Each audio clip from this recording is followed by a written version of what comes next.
ซื้อมืดบ่เป็นยังกับนี้จะแง่งอยู่โอเคเดี๋ยวไปลุยตุ่มต่อมีการเรียนมีการสอบมีการอบรมต่างๆนานากว่าสิมาแบบรับใช้ประชาชนได้เนาะพี่น้องบอกเลยว่าเป็นหน่วยกู้ภัยที่มีคุณภาพกระชั้นเขาเจ้าสิแบบติดระดับโลกคนทั่วโลกให้การยอมรับหน่วยกู้ภัยไทยเนาะพี่น้องเนาะสบายดีพี่น้องสวัสดีค่ะพี่น้องจ๋ามื้อนี้มาพบกับซ่องสาวหลาซาแนลอีกแล้วเด้อมาพบกับสาวหลาอยู่เรือนเด้อพี่น้องสบายดีตอนบ่าย3กว่าเนาะคนหน่อยก็รับเป็นทีเรียบร้อยแล้วพี่น้องจ๋าบางยานี่สาวหลาตกปูดให้นอนเนาะคนหน่อยนี่สิเป็นคนอีกประเภทหนึ่งเวลาอยากนอนเนี่ยถ้าหากว่าบ่มีคนตกตูดเด็กขึ้นนอนบ่ได้เนาะพี่น้องเนาะถ้าหากบ่แม่นแม่ก็ต้องพ่อแหละถ้าหากบ่แม่นพ่อก็ต้องเอื้อยแหละเป็นคนตกตูดให้นอนเนาะพี่น้องเนาะโอเคพี่น้องหลังจากที่สลามาจากป่าหน่อไม้เนาะสลาก็ทำการปอกหน่อไม้แล้วก็จักหน่อไม้แล้วก็ต้มเป็นที่เรียบร้อยแล้วเนาะพี่น้องหลังจากนั้นก็หาข้าวหาน้ำกินพี่น้องจ้ามื้อนี้ก็ได้เมนูต้มมาม่าเด้อพี่น้องสลาไปป่าหน่อไม้มาเนาะสลาเห็นยอดตำลึงเนาะมันอ่อนเลยสลาก็เลยเด็ดมาจากป่าหน่อไม้เพื่อมาต้มใส่มาม่าเนาะพี่น้องมื้อนี้ก็เลยพากันกินมาม่าตอนเที่ยงเนาะหลังจากนั้นก็อาบน้ำให้พี่น้องจ้าห้อนแห้งแบบบ่จักคันคายบ่จักอีหยังมายุมะยะเนาะพี่น้อง FD ก็สิสงสัยแหละเข้ามายุมะยะนี่คือหยังประมาณแบบจักแม่นอีหยังแบบลายแท้ๆนะพี่น้องประมาณนี้เนาะพี่น้องเนาะสลากก็มานั่งถ่ายคลิปหลังจากอาบน้ำแล้วเนาะพี่น้องก็มานั่งถ่ายคลิปเนาะพี่น้องเนาะมาเบิ่งข่าวติดตามข่าวเกี่ยวกับ7คนลาวที่ติดถ้ำณตอนนี้เนาะพี่น้องก็บอกเลยว่าเฮาก็ได้รับข่าวดีแล้วเนาะพี่น้องก็คือพบคนลาวหาคนแล้วเนาะพี่น้องณตอนนี้ก็ล่าสุดพี่น้องจ๋าก็ได้ลำเลียงคนลาวคนแรกออกจากถ้ำเป็นที่เรียบร้อยแล้วเนาะพี่น้องก็คือคนที่มีอายุน้อยสุดแล้วก็มีความพร้อมในร่างกายที่สุดก็เลยถูกลำเลียงออกมาก่อนเนาะและส่วนที่เหลืออีก4คนก็อยู่ในแผนการลำเลียงออกมาต่อไปเนาะพี่น้องเนาะแล้วก็อีก2คนที่สูญหายเนาะพี่น้องณตอนนี้ก็ยังค้นพบบ่เจอเนาะทั้งหน่วยกู้ภัยเพิ่นก็กำลังปฏิบัติงานค้นหาต่อไปเนาะพี่น้องเนาะสลากก็ขอเป็นกำลังแรงใจให้พี่น้องทุกคนสู้ๆเนาะและรวมทางหน่วยกู้ภัยทุกคนขอให้ทุกคนปลอดภัยเนาะพี่น้องเนาะโอเคพี่น้องเดี๋ยวเรามาอัปเดตสถานการณ์เท่ามืดหรือว่านายมืดกันเนาะพี่น้องเป็นคนลาวคนแรกที่ออกมาจากถ้ำเนาะพี่น้องเนาะก็คือเมื่อคืนนี้ทางหน่วยกู้ภัยเพิ่นก็ได้เลียงเอาผู้ประสบภัยคนแรกออกมาจากถ้ำสำเร็จเนาะพี่น้องเนาะก็คือเท่ามืดหรือว่านายมืดนั่นเองเนาะพี่น้องเดี๋ยวเรามาอัปเดตว่าณตอนนี้ทางนายมืดหรือว่าเท่ามืดน่ะเพิ่นเป็นจังได๋แน่แล้วเนาะพี่น้องเนาะไปเดี๋ยวเราไปเบิ่งคลิปกันก่อนอื่นเบิร์ดสลาก็ต้องขออนุญาตเจ้าของคลิปเด้อขออนุญาตนำเสนอคลิปนี้ต่อเนาะไปเดี๋ยวเราไปเบิ่งคลิปกันก่อนเลยซื้อมืดบ่เป็นยังกับนี้จะแง่งอยู่โอเคเดี๋ยวไปลุยตุ่มต่อซื้อหยังซื้อเจ้าของบอซื้อหยังบ้านที่ใสอ๋ออายุจะปีโอเคเอาต้องขอบใจได้ขอบแสดงความรู้สึกตัวเองเนี่ยไม่ไหนขอบใจเมื่อทุกคนกี่ไปจับคุณนิยมเราใจใหญ่เพิ่นเจ้าเมืองจะแขวงโอ้ขอบใจหลายโอเคนี่พี่น้องทางในมืดหรือว่าเท่ามืดเพิ่นก็ได้เข้ามาอยู่ในความดูแลของแพทย์ของหมอเป็นที่เรียบร้อยเนาะพี่น้องก็มาให้น้ำเกลือเนาะพี่น้องแล้วก็ยาเนาะพี่น้องเนาะเพราะว่าเฮาติดหับเป็นเวลานานนะพี่น้องเฮาต้องรับการฟื้นฟูร่างกายเนาะพี่น้องเนาะนี่แหละพี่น้องอันนี้ก็คืออัปเดตสถานการณ์ของนายมืดที่ออกมาเป็นคนแรกเนาะซ้ำได้เกิดใหม่อีกเทื่อนึงเนาะพี่น้องบอกเลยว่าผู้ประสบภัยนะตอนนี้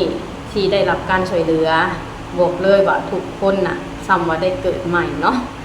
นี่แหละพี่น้องหลังจากที่ออกมาจากนอกถ้ำเป็นที่เรียบร้อยเนาะพี่น้องทางหน่วยกู้ภัยทางเจ้าหน้าที่เพิ่นก็สอบถามมาแล้วว่าจำชื่อตัวเองได้บ่จำบ้านตัวเองได้บ่เป็นคนชื่อหยังอายุเท่าใดเนาะพี่น้องก็คือสอบถามเพื่อทวนความจำของ ผู้ประสบภัยนะเพราะว่าเนื่องจากว่าติดอยู่ในถ้ำเป็นเวลาโดนเนาะพี่น้องใช้คำว่าเกือบ10 มื้อบ่แม่น10 มื้อผมบอกพี่น้องเขาเจ้าก็ต้องถามเพื่อความพร้อมเนาะพี่น้องเนาะหลังจากนั้นก็เพิ่นก็มาสอบถามมาแหละว่าเป็นจังไดแน่หรือว่าจังไดแล้วก็พาไปปฐมพยาบาลเนาะพี่น้องเนาะบอกเลยว่าความพร้อมของหน่วยกู้ภัยนี่เพิ่นรองรับไว้แบบทุกอย่างเลยเนาะพี่น้องเนาะบ่ว่าสิเป็นแพทย์หมอพยาบาลก็คือแบบสแตนด์บายถ่าอยู่หน้าถ้ำเลยนะพี่น้องคือแบบลำเลียงผู้ประสบภัยออกมากับพร้อมที่ปฐมพยาบาลเลยนะพี่น้องเพื่อความปลอดภัยของผู้ประสบภัยเนาะพี่น้องเนาะบอกเลยว่าทางหน่วยกู้ภัยน่ะเพิ่นแบบมีประสบการณ์นะพี่น้องก่อนเพิ่นสิมาเป็นกู้ภัยบอกเลยว่าเพิ่นผ่านการอบรมหลายๆอย่างเนาะแห่งเป็นหน่วยกู้ภัยอยู่ฝั่งไทยบอกเลยว่า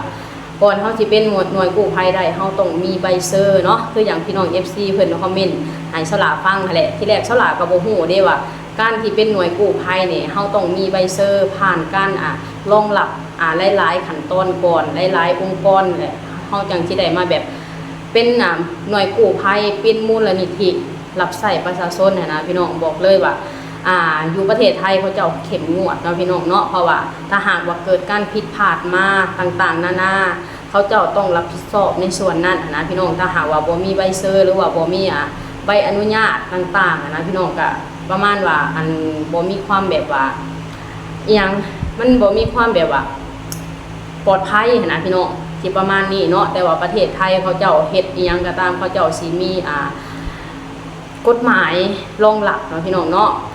มีการเรียนมีการสอบมีการอบรมต่างๆนานากว่าสิมาแบบรับใช้ประชาชนได้เนาะพี่น้องบอกเลยว่าเป็นหน่วยกู้ภัยที่มีคุณภาพกระชั้นเขาเจ้าสิแบบติดระดับโลกคนทั่วโลกให้การยอมรับหน่วยกู้ภัยไทยเนาะพี่น้องเนาะนี่แหละพี่น้องฉลากอัปเดตสถานการณ์ล่าสุดของเท่ามืดหรือว่าเบามืดเป็นคนแรกที่ออกมาจากถ้ำเนาะพี่น้องก็บอกเลยเพิ่นกะร่างกายยังแข็งแรงเนาะพี่น้องบ่ได้เจ็บบ่ได้ป่วยหยังเนาะกะมีอ่อนเพลียหั่นแหละพี่น้อง